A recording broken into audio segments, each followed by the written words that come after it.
ACS.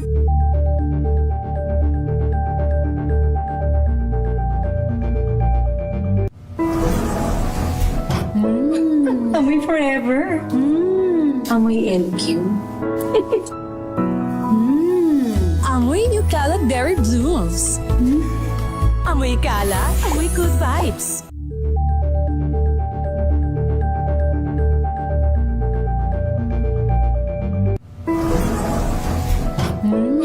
Amoy forever.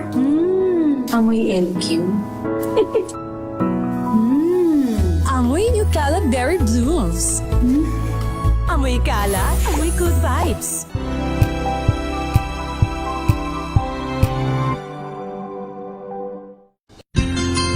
Mga karagdagang kaalaman kung paano malulunasan ng iba't ibang karamdaman. Tuloy po kayo sa programang Pangkalusugan. Lunas. Lunas. Lunas.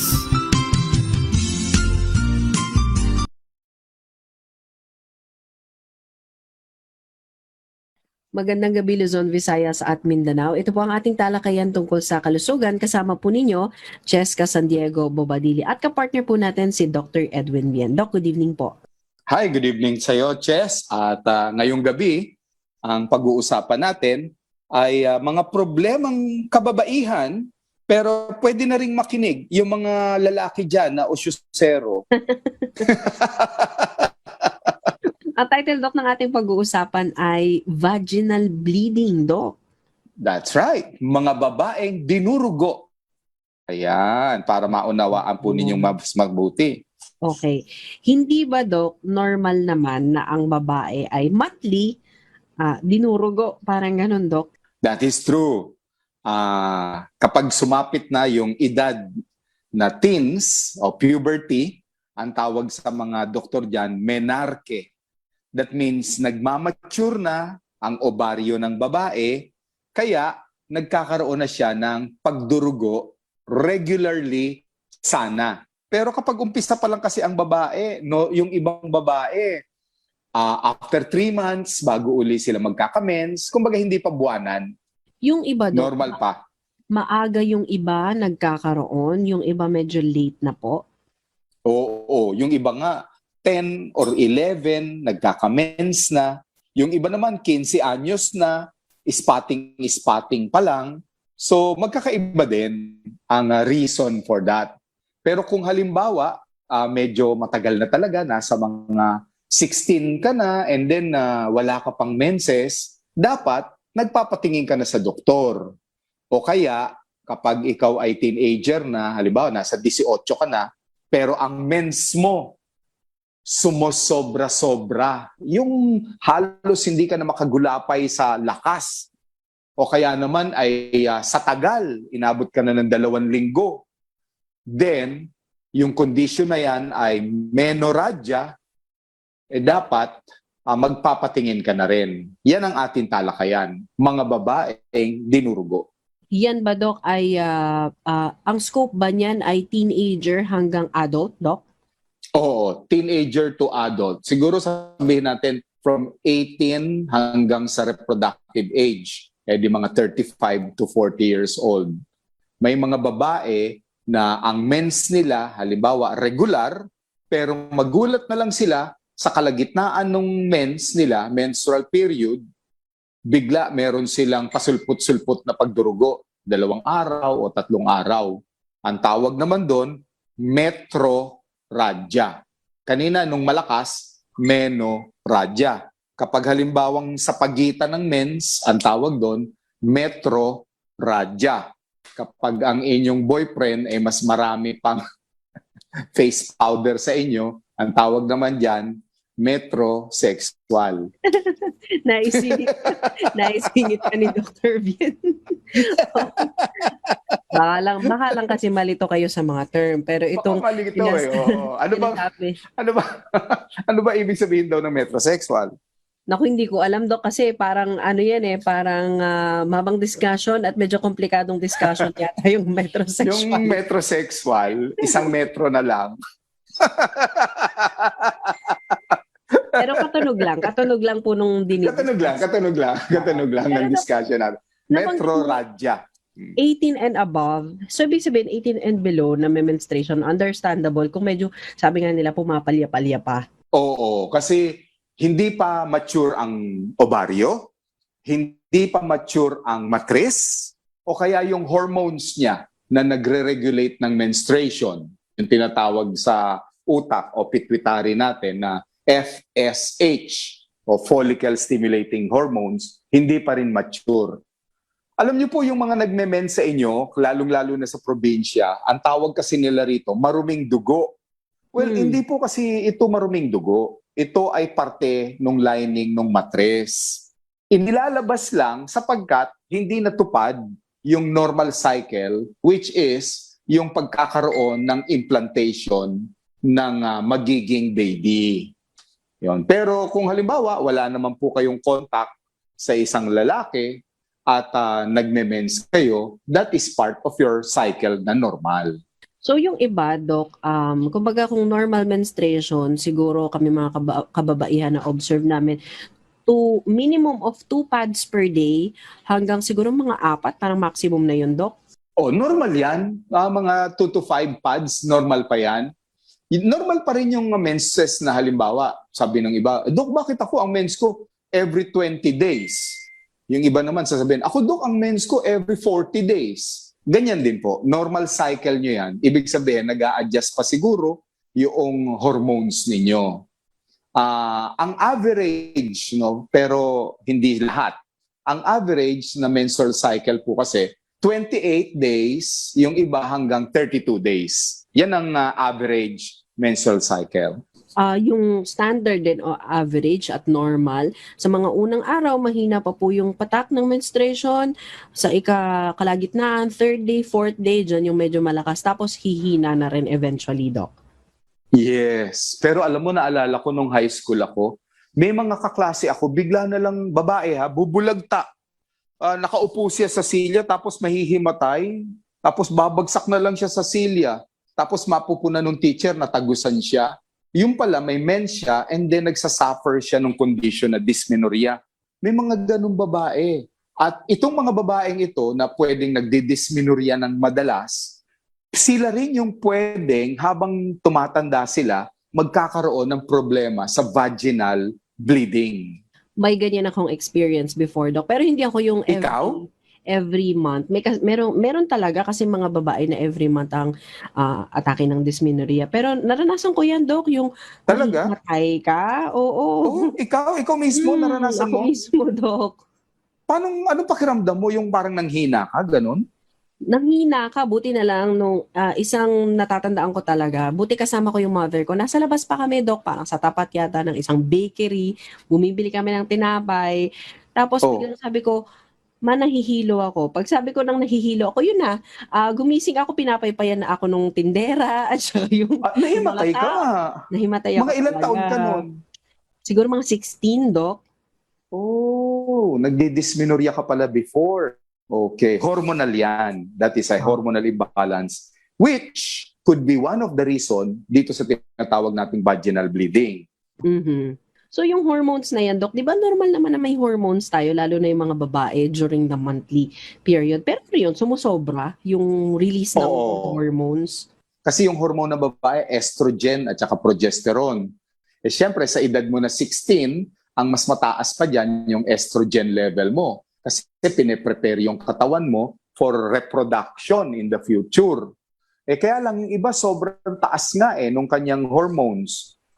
Pwede na maging dahilan nitong pagkahimatay, pagkakirot, o irregular na menstruation. Madalas makita yan doon sa mga babaeng may PCOS o polycystic ovarian syndrome. Yan, nakikita sa kanila yan.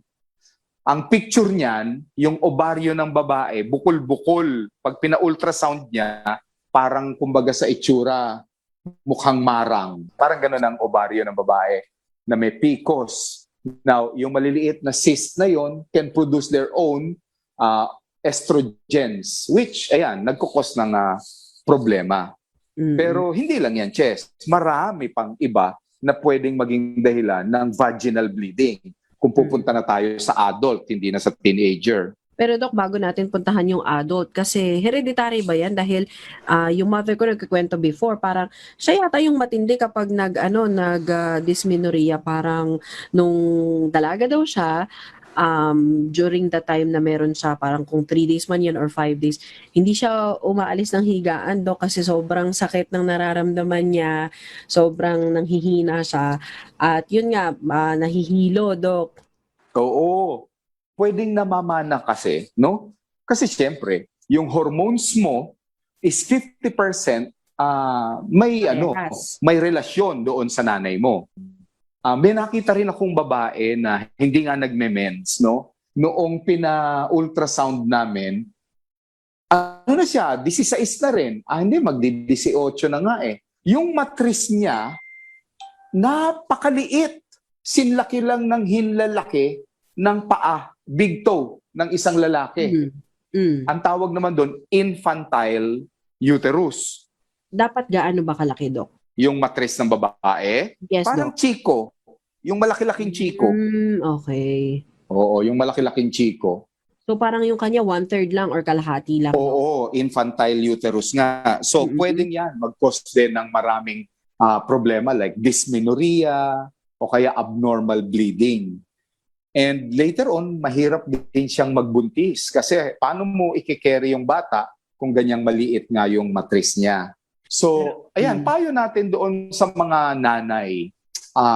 Siyempre, gagabayan natin yung mga teenagers natin because this is the time na malilito sila eh. Yung iba masya-shock sila eh dahil first time nila may dugong lalabas sa kanila eh. Kasi I remember, kahit ako tatay, I think ako ang bumili ng unang sanitary napkin ng aking dalawang anak na babae. Nung nag-menstruate sila, Dok. Nung nag-menstruate sila. Although, ang nag-alaga, syempre, yung wife ko, pero ako yung tumakbo. Punta ako ngayon sa grocery. Hindi ko alam ang bibilihin ko, kaya malamang ang binili ko 3 o 5 uri. Para Mayroon akong may nabiling tumama may- man lang. Oo, may nabili akong may pakpak. May May manipis, nabili makapal. akong ang kapal-kapal na parang 1 inch ang kapal. May nabili rin ako na napakanipis na akala mo parang biskwit lang kanipis. Ayan. Oo. Pero Kaya may nakikita akong ibang pasyente ko, ang suot, diaper.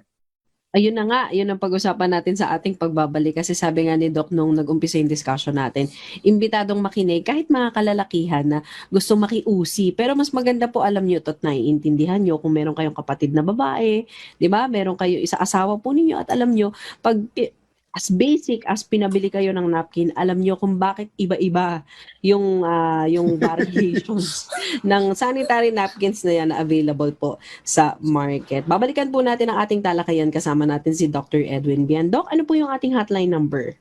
Sa mga babae dyan na gusto mag-text, ang numero namin, 0918-8888-693. Babalikan po natin si Dr. Edwin Bien at ang topic natin na vaginal bleeding. Kasama nyo rin po Cheska San Diego Bobadilla. Diyan lamang po kayo at magko-commercial break lang tayo sandali.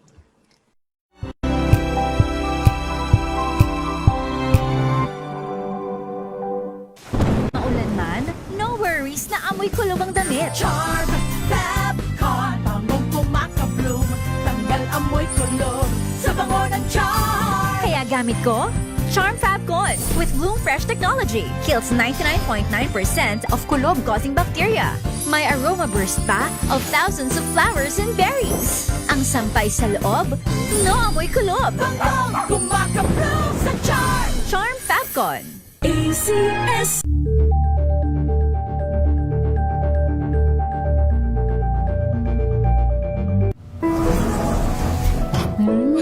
Amoy forever. Amoy LQ.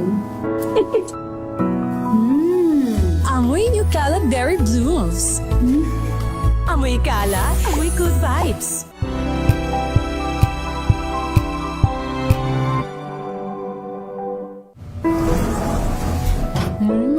Amoy forever. Amoy LQ. Amoy New Caleb Berry Blooms. Amoy kalat, amoy good vibes.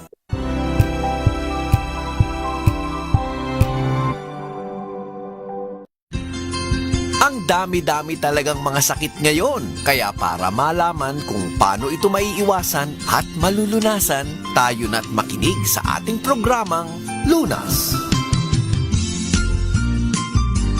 Balik tayo sa ating talakayan at kasama natin si Dr. Edwin Bian at kasama niyo rin po Cheska San Diego Bobadilla. Kung may mga tanong kayo, i-message niyo lamang po sa aking Facebook page, Cheska San Diego Bobadilla. O kaya Doc, may hotline number po tayo. Ang numero natin ay 0918-8888-693. Yung nabanggit mo kanina, Doc, bago tayo mag-break na bakit kapag, syempre lalaki ang bibili ng sanitary pads na pag-utusan, litong-lito kasi ang daming ang daming klase, Doc. Merong scented, unscented, may floral. May mahaba, may maikli, 'di ba, Doc? May mga ganun pa. Oo, may mga design pa. So nakakalito. Ang iba po diyan kumbaga market-driven dahil siguro pang teenager para medyo nakakagalaw sila ng maayos kaya parang thin yung texture, Doc, or hindi siya ganun kakapal, may mga with wings.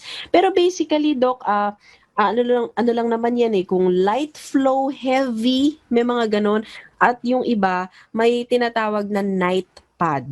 Kasi, Doc, parang talagang tumatagos. Ayaw mo tumagos sa higaan kasi malakas. Parang may ganun, Doc, talaga. Ay, oo. Yung iba nga, di ba, pagbangon nila, basa na yung kanilang kumot.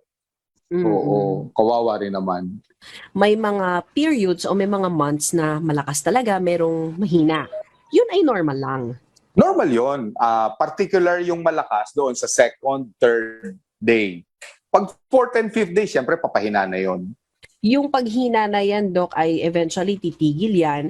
So, is it abnormal kung every month na malakas yung mens mo? Oo. Kapag ganyan, something is wrong. Halimbawa, every month na lang, 5 days ang mens mo, ang kailangan mong gamitin na pads, umaabot ng 10 sa bawat araw. Abnormal yan. Or if you have to wear a diaper already kasi hindi na kaya ng underwear lang. Di ba? Yan. Abnormal na yan. And there are possible other causes yan, especially kung ikaw ay adult na o nasa reproductive age. Yan. Ito yung mga causes niyan, Miss Jess. Isa sa dahilan, bukol sa matres. Oo, yung mayoma kung tawagin, hindi ba?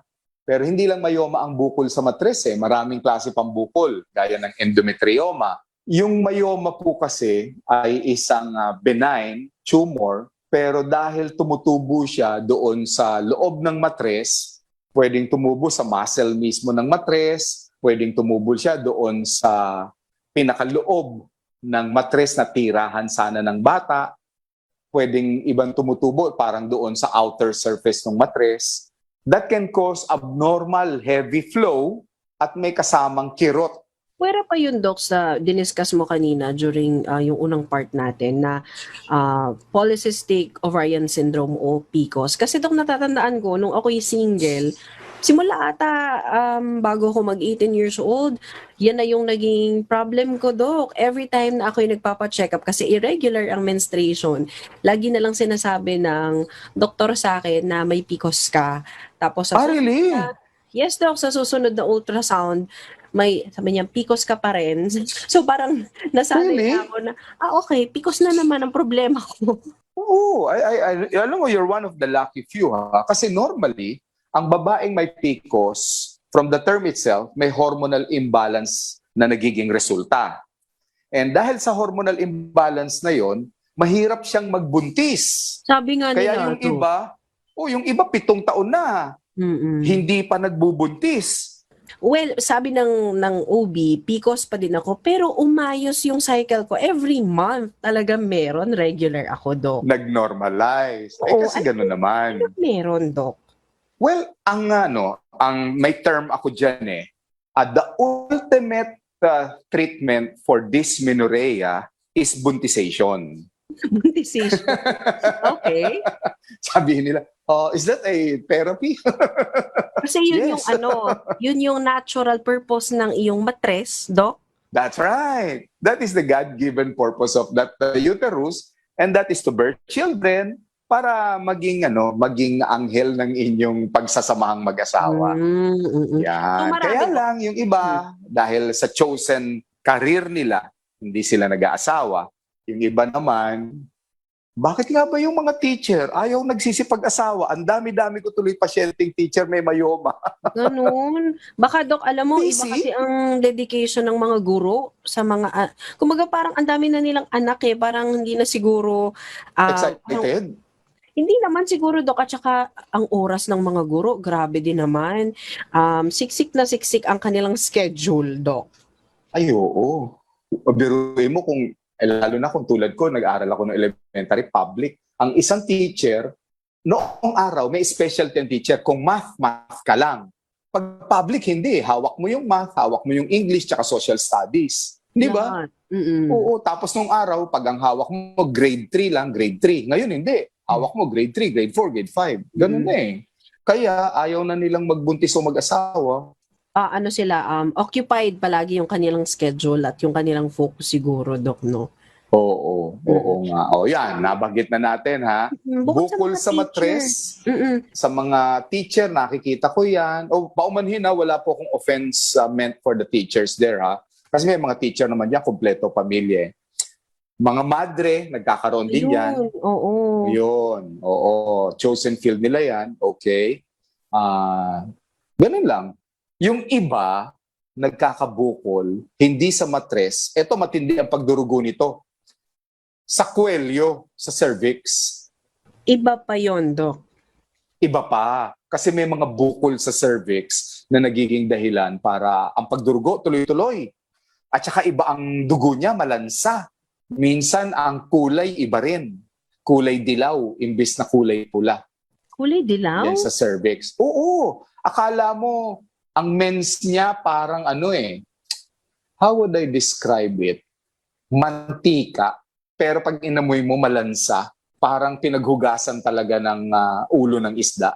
Yun talaga ay hinding-hindi normal dahil dun sa mga kababaihan na nakatutok sa atin ngayon. Alam niyo po ang kulay ng ating menstruation, ang variation lang yan ay red to dark red. Parang ganun, Dok. Oo. Minsan may konting buo-buo, pero hindi naman napakarami. 'Di ba? Minsan bahid lang doon sa napkin.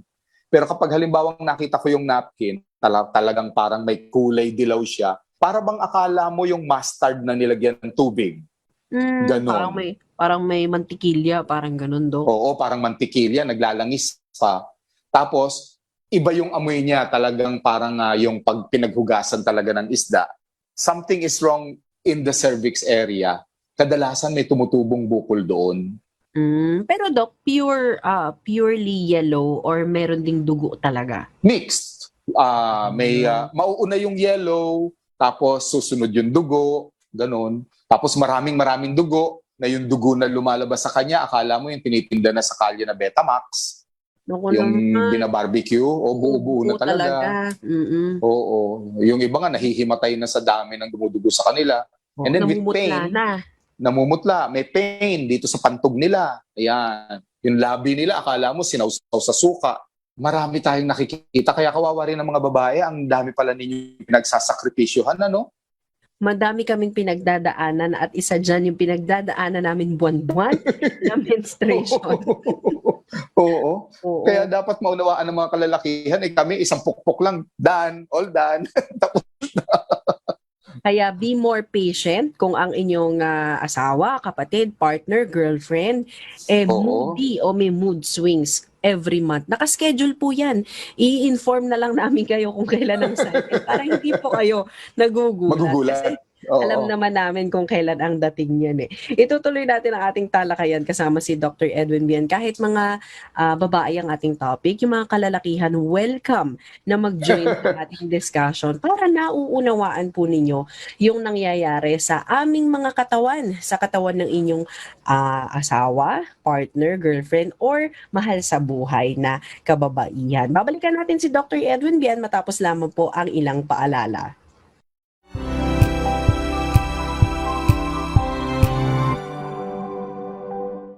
We've got you covered. From the hottest hits, exclusive interviews,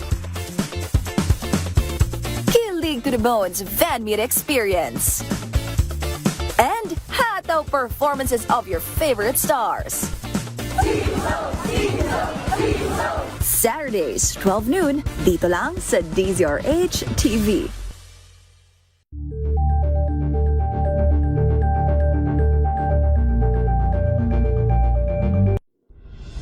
Tuloy-tuloy ang pagtulong, tuloy-tuloy ang pagseserbisyo at tuloy-tuloy ang balitaan kasama si May Binauhan sa Operation Tulong mula Lunes hanggang Biyernes.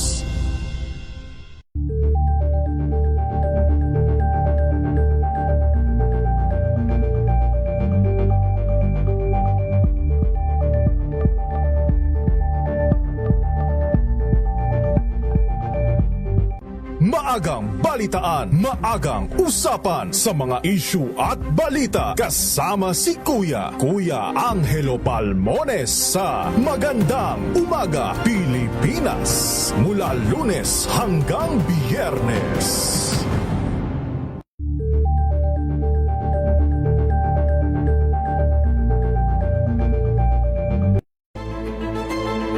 Pakikinggan ang bawat panig. When you fight for justice, think about the queer people. Kung hindi kami magkukwento, sino ang magkukwento para sa amin? Ang mga panawagan, ipababatid. Hindi talaga ito masusing pinag-aralan ng gobyerno. The women who are beaten and abused. It's time to listen to their voices. Tunghayan ang iba't ibang boses. Mga kwento mula sa iba't ibang anggulo. Dito lang sa Point of View. Mapapanood tuwing linggo, alas 12 ng tanghali sa DZRH TV.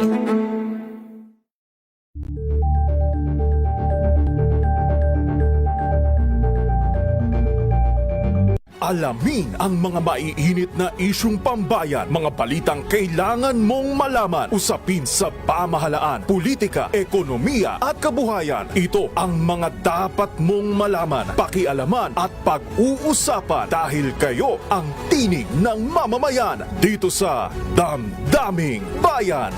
Live sa DZRH Radio, DZRH TV at DZRH Digital. Kasama sinalakay Deo Macalma at Elaine Apit. Araw-araw, Lunes hanggang Biyernes. Damdaming Bayan.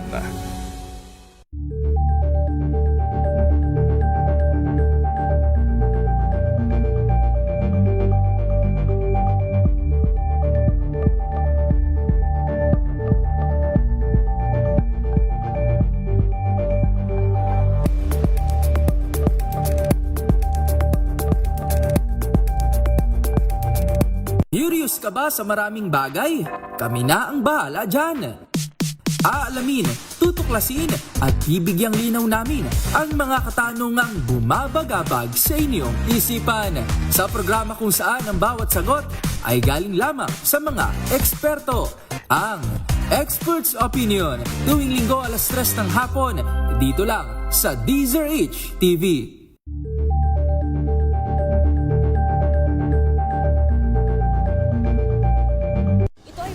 Naitalang 17 individual na ang kanilang naaresto. Metro Manila Development Authority o MMDA ang No Contact Apprehension Policy o NCAP sa Metro Manila. Sa ang ilang mga dokumento ay peke, hindi rin legal ang employment na ipinangako sa kanila. Sa mata ng batas, mananagot ang sangkot at may sala. Dahil sa bawat paglabag, may karampatang parusa. Alamin ang mga pananagutan sa likod ng mga bawal. Dito sa Hoy! Bawal yan, tuwing Sabado, alas 11:30 ng umaga. Dito lang sa DZRH TV. Ang dami-dami talagang mga sakit ngayon. Kaya para malaman kung paano ito maiiwasan at malulunasan, tayo na't makinig sa ating programang Lunas. Balik tayo sa ating talakayan. Kasama po ninyo Cheska San Diego Bobadilla, si Dr. Edwin Bien, ang ating medical doctor, at kahit hindi OB-GYN, si Doc ay lahat ng doktor kasi may knowledge, general knowledge sa ganito, pinagdaanan yung reproductive system ng mga kababaihan at how it works, di ba Doc? Ayo, at nung nag-rotation ako dyan, ay ang galing-galing ko dyan sa subject na yan. Pero Magaling ako magpaanak, etc. Nagpaanak ka Of din. course, cesarean, normal delivery. Pag nauwi nga ako ng probinsya ko, minsan may kumakalabit sa akin, Dok, bago ka umuwi ng bahay niyo, pwede paanakin mo muna ako. Nasubukan ko yun. Lahat ng doktor ay mararanasang magpaanak, Dok. Oo, pero depende kasi sa magiging hilig mo. So kung ang hilig mo is to do some surgery, hahanap ka ng rotation na magtatagal ka doon. Ayan. At ng hospital, na yun ang specialty nila. Okay. Halimbawa, mahilig ka nga sa pagpapaanak, pwede kang magpa-duty sa Quirino Labor. Sa Quirino Hospital. Quirino Labor Hospital. Ay karamihan dyan, kamukha na rin ng Fabella Hospital, dito naman sa may Quiapo. Puro mga paanakan yan. So kung nag-duty ka dyan, yan ang makakasalubong mo halos araw-araw. Pagpapaanak. Ngayon naman, kung mahilig ka sa may plema, magpa-assign ka sa San Lazaro Hospital. Pulmonology naman, Dok. Pulmo naman yan kadalasan. Oo. Kasi nandiyan ang mga TB Oo, TB patients. Oo. O ngayon, natalakayan natin kanina, no? Yung sabi mo, yung mga lalaki, unawain ng babae. Kasi nga sa babae, it comes regularly. And magugulat ka, Chess. Ang stress can cause pala abnormal bleeding in a woman. Sabi din, Dok, nung aking OB, sabi niya, stressed ka ba? Kasi nung panahon na high school hanggang college yun, Dok, syempre talagang aral, review, magko-commute ka pa, papunta sa eskwelahan. Isang factor din daw yun, Dok, yung stress. Ay, oo. At ngayon, ang daming nanay ang nagkaka-abnormal bleeding dahil sa stress sa kakagawa ng module. Parang sila nga daw yung estudyante, Dok, Actually, sila. Parang dalawa daw silang nag-enroll. Ay, hindi. Yung anak nanonood ng Peppa Pig. Yung nanay yung sumasagot na sa klase. module yung nanay. Meron akong isang office mate, Doc. Speaking of stress, sabi niya, hindi ko in-expect na yung online class, ganyan pala ang sistema. Sabay-sabay sila. 4 yung anak niya, Doc, na elementary. Sabay-sabay. Sabay-sabay, akala daw niya parang may schedule na katulad ng dati, pang umaga yung bunso, pang hapon yung oras. Sabay-sabay sila, Doc. So hindi niya daw alam kung paano hahatiin yung sarili niya. Ilang laptop ang kailangan niya dyan? 4 Grabe. din, Doc. 4 din. 4 na laptop. At saka alam mo, ang daming mga question sa mga bata ngayon na hindi naman tinatanong noong araw sa eskwela. Oo. Iba ang ibang landscape din ngayon, Doc, ng learning. Oo, mahirap. So, stress, ha? Yung mga may bosyo, Chess, isa rin yan, nagkakaproblema sa mens. Yung may bukol sa leeg, yung thyroid gland, nagkukos din yan ng abnormal bleeding. Pati, Doc, yung mga may problema sa thyroid na hindi halata. Kasi may sabi mo, merong paloob yung hindi bumubukol. Meron. Yung ang kanyang goiter, ang kanyang thyroid problem, hyperthyroid, so wala siyang bukol sa leeg masyado, pero yung level ng kanyang T3, T4 mataas. Okay. Ito, Chess, mabuti na lang hindi na rin masyadong uso ngayon, pero nakakita ako nito, marami. May copper wire sa matres. IUD. Okay. Alam mo yung IUD, ha? Parang hindi na masyadong uso ngayon yan, ha? Contraceptive. Okay. Oo. Isinusuot yun sa matres ng babae, Nagkakaroon sila ng abnormal bleeding minsan dahil sa IUD. And it is made up of copper and certain kinds of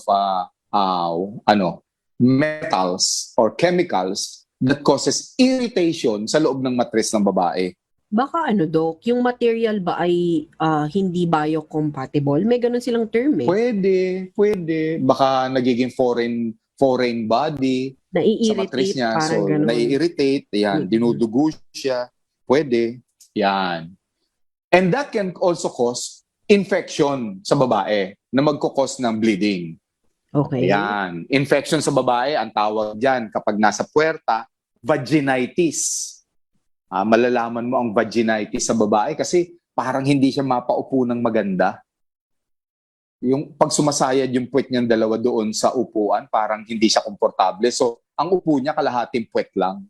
Parang nakaslant ng kaunti, Doc. Oo, yun, yung ganun. Yan, yung mga babae may infection sa vaginal area, vaginitis. Pwedeng umakyat yung infeksyon doon sa taas, doon sa fallopian tube. Mas matindi yun. Ang tawag doon, PID, Pelvic Inflammatory Disease. Kasi mula sa baba, kumalat na yung infeksyon paakyat. Nilalagnat na yung babae, ganun. Bago humantong sa ganyan, Doc, na umakyat, pumasok na yung infection doon sa inner parts ng reproductive system ng babae. Di ba, Doc, ang mga kababaihan, dahil nagsa-sanitary napkin kami, minsan may irritation na doon eh. At pag yung area po na yun, sa mga kababaihan, ang nagkaroon ng irritation at pangangate, naku, parang sabi nga, parang sinasaniban. Hindi mo kayang tiisin eh. Sinasaniban. Hindi mo kayang tiisin eh. So, bakit umaabot sa point na, ano yun, Doc, napabayaan, hindi po nila na-treat agad, kaya lumala yung infection, pumasok na sa loob, Doc? Well, actually, eto serious na yung usapan natin. May nakita akong ganyan, teenager. Siguro masa 15 rin o 16. Naka-duty ako sa outpatient department, madaling araw pumunta sa akin ng 2:00. Yung teenager, yung nanay na upo lang doon sa reception area, kausap ko yung teenager, dinudugo siya, putlang-putla na siya. Yung pala, tinanong ko, gano'n nakatagal yan? Ano na po, more than 2 weeks na dinudugo, nilalagnat, ang taas-taas ng lagnat. And lahat, hinanap na nila yung cause, hindi malaman ang cause. Yung bata, dahil hindi inaasahan ng nanay, pregnant pala, and the desire of the child na tanggalin yung pagiging pregnant niya, nagsuot siya sa puwerta ng kung ano-anong mga bagay. Opo naman. Yung narinig niya sa kung sino-sinong mga nagkikwento dyan na usisero, ayun, umakyat ang infection going up sa fallopian tube. Ang problema, kailangan tanggalin yung matris at ovaryo niya sa edad na 16 lamang. Totally? Hindi makapaniwala yung nanay sa akin, galit sa akin. Sabi ko, teka po, bakit kayo sa akin galit? Hindi man po akong dahilan ng pagbubuntis ng anak niyo. Sabi niya, maniwala akong buntis ang anak ko.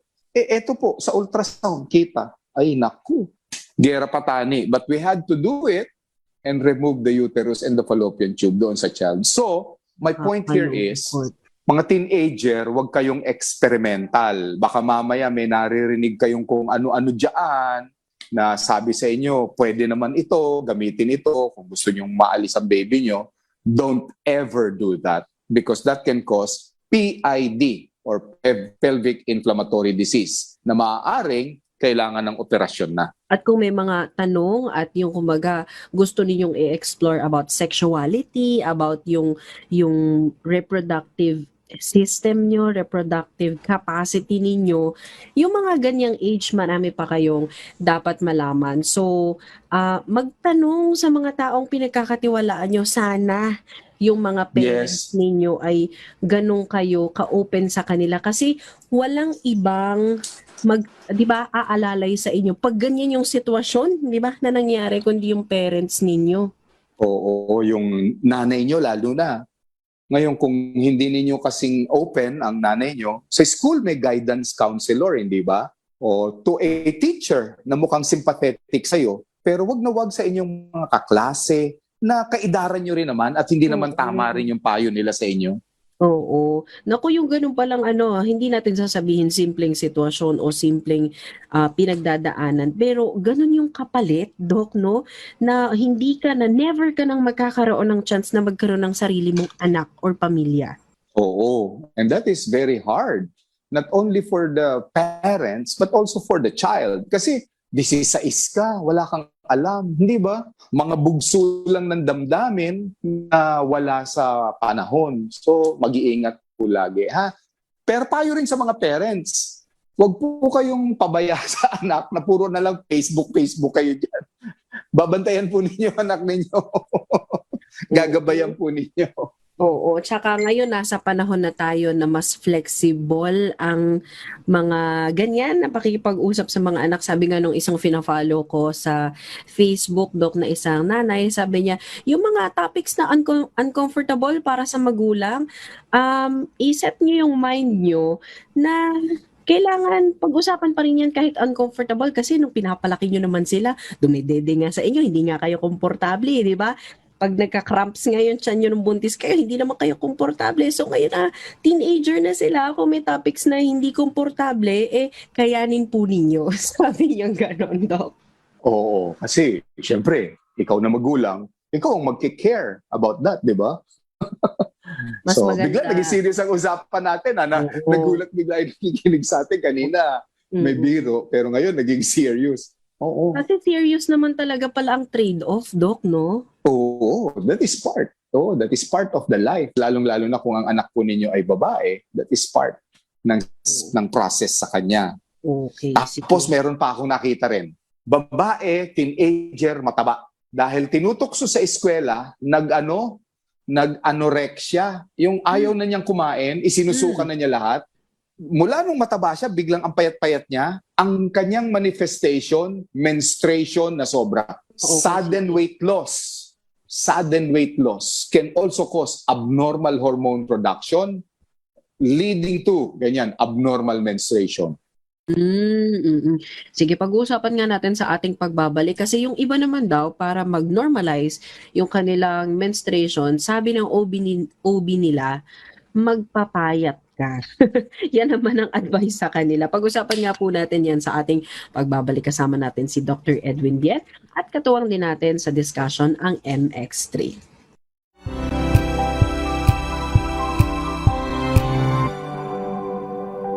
Hello, Washi! Laundry day na naman! Yay! Anong meron? Mancha ng chocolate, putik, may libag pa! Kaya natin yan!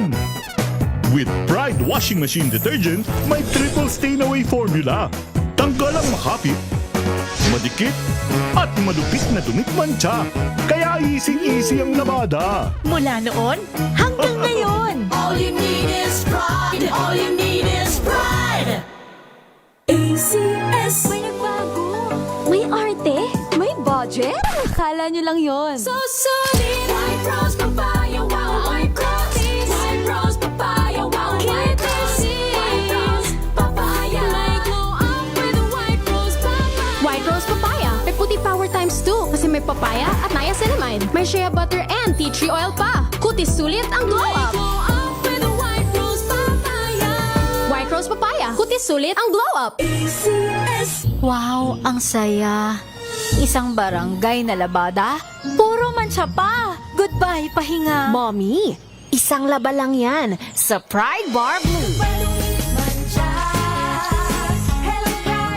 May powerful stain-away enzymes na malupit sa dumit mancha. At di masakit sa kamay. Isang laba lang yan. Hello, pahinga. Hello, Pride Bar Blue. ACS.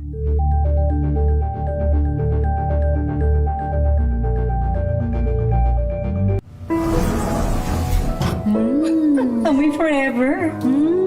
Amoy LQ. Amoy New Caleb Berry Blooms. Amoy kala, amoy good vibes. Tinesting, sinuri, siniyasan. Ang resulta? Super effective ang Shield sa pagpatay ng bakterya at virus. Shield Antibacterial Soap. Believe ang mga eksperto sa Philippine Nurses Association. At si Mami, Tiwala ako sa Shield. Shield Antibacterial Soap. Napatunayang mabisa. Ang mga nurse, tiwala. ACS. Amoy forever. Amoy LQ. Amoy New Caleb Berry Blooms. Amoy kala, amoy good vibes.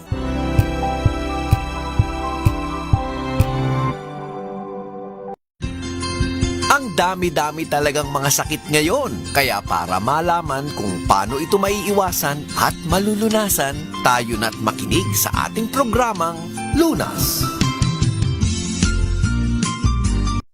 Balik tayo sa ating talakayan. Kasama po natin si Dr. Edwin Bien, Cheska San Diego Bobadilla, at ang topic natin ay vaginal bleeding. Marami nang binanggit si Doc na dahilan ng vaginal bleeding o pagdurugo sa mga kababaihan. Pero Doc, may kinikwento ka kanina, no, na ang naging cause ay yung sobra at biglaan na pagpayat nung taong yun, Doc. Oo. Yung mismo kasing obesity can cause problem in a teenager. Actually, kahit sa adults, pwedeng maging abnormal ang kanyang menstruation dahil sa obesity. Yung pagpapapayat sa ideal body weight, that means yung tamang timbang mo base sa yung tangkad, maganda yon to help that. Pero yung pagde-deprive ng pagkain to the point na naging anorexic na yung bata at ang payat niya sobra na, parang butot balat na, that can now reverse the process and cause more vaginal bleeding. So, kailangan yung tamang-tama lang.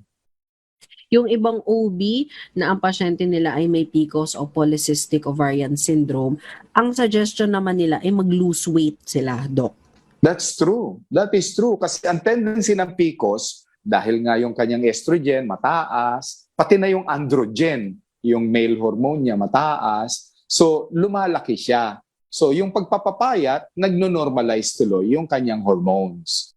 But you're one of the lucky few, Chess. Kasi marami kong ibang pasyente lumalapit sa akin, gusto magkaanak, and 5-7 years na hirap pa sila dahil sa PCOS. Pero Doc, inabot din ako ng more than a year after na mag-asawa ako, Doc, na kumbaga makabuo, parang ganun. Kasi nga may mga check-up pa ako sa OB na sinabi niya, PCOS ka pa rin. And sa akin na, more than a year lang yun. Pero it's frustrating, Doc. Paano pa yung iba na ang tagal na pong naghihintay? Ano ka ba naman? Nagmamadali ka. More than a year lang honeymoon period pa nga lang. Alam mo, Doc, hayaan mo na yung travel time kayo ng 1 year. pag mga 30 ka na nag-asawa, nagmamadali ka na, Doc. Understandable, Doc. Yung bang pag-uwi ni Mister, kahit nakapikit na sa sobrang pagod, bubuhusan mo ng yelo para magising. O, gising, uy! Gising ka na. Gising. Ovulation day. Ovulation period. Schedule ngayon. Oo, nakalista yan sa kalendaryo. Pero kami po yung nagbibiro lang ha. Pero may mga kabatch ako, Doc, na minsan nauna pa sa akin mag-asawa. Pero dahil din sa polycystic ovarian syndrome or hormonal imbalance, parang hanggang ngayon yata, Doc, ay hindi pa rin po sila nagkaka-baby. Oo. Oh, yeah. Ang dami ganun. And that is very unfortunate, no? Mahirap din. Maaaring yung OB ninyo magbigay sa inyo ng pills. Magugulat ka, ha? Dalaga ako? Bakit ako bibigyan ng contraceptive pills? Di ba ganon? Kasi may PCOS ka eh. Hindi dahil contraception ang habol ng doktor sa iyo. Ang gusto niya, ma-regulate yung hormone mo by the pills which contains the estrogen and progesterone. Oo. Yung mga nasa kumaga tapos na sa reproductive age, Doc, yung talaga nagkaanak na sila at okay na, malalaki na yung anak nila, may mga causes din ng vaginal bleeding. Isa nabanggit mo kanina, yung myoma o yung may myoma sa Doc, sa matres ba yan o sa kwelyo ng matres, Doc? Pareho. Inside the uterus at saka sa kwelyo ng matres. Yung iba nagkakaroon kasi ng cancer din. Ngayon, bago naman ma-diagnose na cancer sa mga ganyang babae na nagkakaroon ng abnormal bleeding, ang diagnosis ng doktor dyan, DUB, dysfunctional uterine bleeding. Kaya lang, kapag nakita kasi doon sa histopath, yung tiningnan na sa laboratorio, yung kinayod sa'yo, at mukhang may tumutubong bukol sa loob ng matris mo na cancerous, yan, may mga payo na baka kailangan tanggalin na yung buong matres. Yung isang office mate namin, Doc, nagkaroon siya ng vaginal bleeding, heavy bleeding, na kinailangan siyang ma-confine para, yun nga sabi mo, ilinisin yung kanyang matres at i-DNC siya. Pero after wala pang 1 taon, Doc, parang umulit po at kailangan na naman niyang iraspa, Doc. May kasabihan nga tayong ganyan na may mga babae ang nipis-nipis na daw ng matris nila kasi raspa sila ng raspa. Hanggang dumating sa punto na hindi na siya pwedeng magbuntis. Kasi nga yung matris niya napakanipis na. Okay. So yung mga listeners natin, Doc, na nakakaranas ng abnormal bleeding o vaginal bleeding, ano man ang edad, ikaw man ay kaka-18 mo pa lang or nasa adult stage ka na hanggang bago mag-menopause at nakakaranas ka ng ganito, hormones pala ang pinaka-top, top culprit, sabi nga ni Doc. Ano yung pwedeng gawin, Doc, para somehow ma-normalize ito? Of course, pwede ka ba mag-pills ng mag-pills? Well, some doctors will give you nga contraceptive pills pero hindi pang matagalan. Pwedeng bigyan kanya ng oral, pwedeng bigyan kanya ng injection, di ba? Well, maipapayo ko, if whatever your doctor is giving, ang purpose niya doon is to help balance your hormones.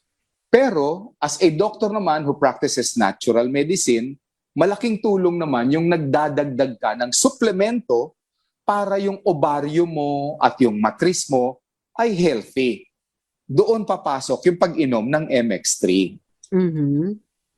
Isasabay mo doon sa reseta ng iyong doktor, walang masama doon kasi all natural ang MX3. Gaano karaming MX3 capsule ang iinumin, Doc, kung meron silang ganitong situation? Well, dahil walang overdosage ang MX3, kasi nga prutas na mangustin ang pinanggalingan ng MX3. Kapag ikaw ay dinurugo ng todo-todo, gawin mo 3 beses maghapon. Ano ang kabutihan nun sa iyong katawan? It will help strengthen yung blood vessel sa loob ng matris mo para hindi putukan ng putukan. Kapag halimbawa, naibsan na yung pagdurugo mo ng napakalakas, bawasan mo na. Gawin mo ng 2 times a day. Halimbawa, after 2 weeks, after 3 weeks. At kung wala naman na problema na, gawin mong pang-araw-araw na suplemento yung MX3 para pagdating na naman ng mens mo next month, at least may nakaalalay ka na. Matutulungan ba nito, Doc, yung iron level sa katawan? Kasi kapag dinudugo ka, di ba parang mauubusan ka na ng dugo, namumutla ka na. Kasi kumpleto po siya ng lahat ng vitamina at mineral, pero ang advantage kasi niya, doon sa mga regular ninyong vitamin supplements, meron itong alpha, beta, at saka gamma mangustin. Mga nutrient galing sa mangustin na nagpapatibay ng mga ugat. At itong MX3 capsule naman, Doc, hindi na kailangan ng reseta. Mabibili po nila ito over the counter sa mga drugstores. Oo, yun ang maganda. So pag nag-utos ka kay tatay na bumili ng napkin, isama mo na iutos, ibili ka ng MX3 plain. Sabihin mo yung original, 500 milligram. Ayan. Baka ibili ka ng ng generic. Mas maganda yung tunay na MX3. MX3. O kaya naman kung mahilig naman po kayo at very convenient na sa inyo na mag-shopping online, mx3ph.com. Itatype nyo lang letter M, letter X, number 3, tapos PH, letter P, letter H, tapos .com. Yan. Makakabili kayo dyan. Ayan. At kung may ang napkin ba nabibili sa online? Mayroon din, Doc. Meron na sa mga Mayroon din. Lazada at Shopee, may mga ganun na po. Nagtitinda na rin ng napkin. Hindi na mahirapan kaming mga daddy. Delivery na lang. Hindi na iuutos sa inyo. Minsan kasi nahihiya kami doon sa cashier.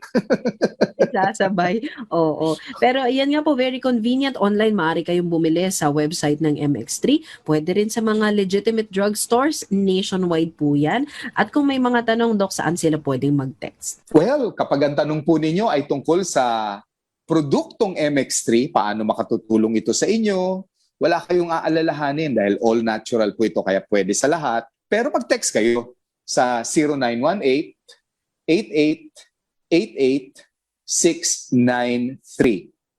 At kung gusto naman po ninyo mabasa ang lahat ng mga information tungkol sa MX3, punta naman kayo sa website mx3.ph o kaya mx3ph.com. Pero kung gusto ninyo na mabasa ko yung ultrasound ninyo o ng anak ninyo, ipadala nyo na lang sa sa messenger ko, Edwin Abian. At papayuhan na lang natin kayo. Ayun, okay. At sa naging discussion po natin ngayong episode, nakasama po natin si Dr. Edwin Bien. Yung iba mang terms na sinabi niya ay technical, baka nag-nosebleed kayo. Pero ang mahalaga, hindi kayo nag-vaginal bleed. Di ba aling nosebleed? Huwag lang Oo. vaginal bleed. Oo, Ang kasi- ganda naman ng joke mo. Kasi ano po yan, kapag may irregularity or imbalance sa inyo pong hormonal o hormone level sa katawan. So once again, pasalamat na tayo kay Dr. Edwin Bien. Thank you so much, Doc. Maraming salamat po sa inyo. Magandang gabi po sa inyong lahat. At naging katawang natin ang MX3 hatid ng DMI Philippines. Magandang gabi kina Ma'am Gina at ang MX3 family natin dyan sa Davao. Pati na rin sa MX3 office dito sa Manila kina Ma'am Mirna and the rest of the team. So yan na po muna ang kabuuan ng ating talakayan sa programang ito. Nakasama niyo rin Cheska San Diego Bobadilla. Mag-iingat po kayong lahat, Luzon, Visayas at Mindanao. Mga kalunas, tandaan, bawat karamdaman ay kayang lunasan. At para madagdagan pa ang kaalaman, manatili pa ring nakikinig dahil ang Lunas may extension na sa ilang saglit. Lunas Extension.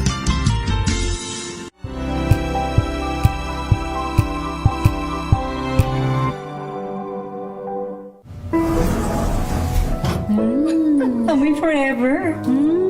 Amoy LQ.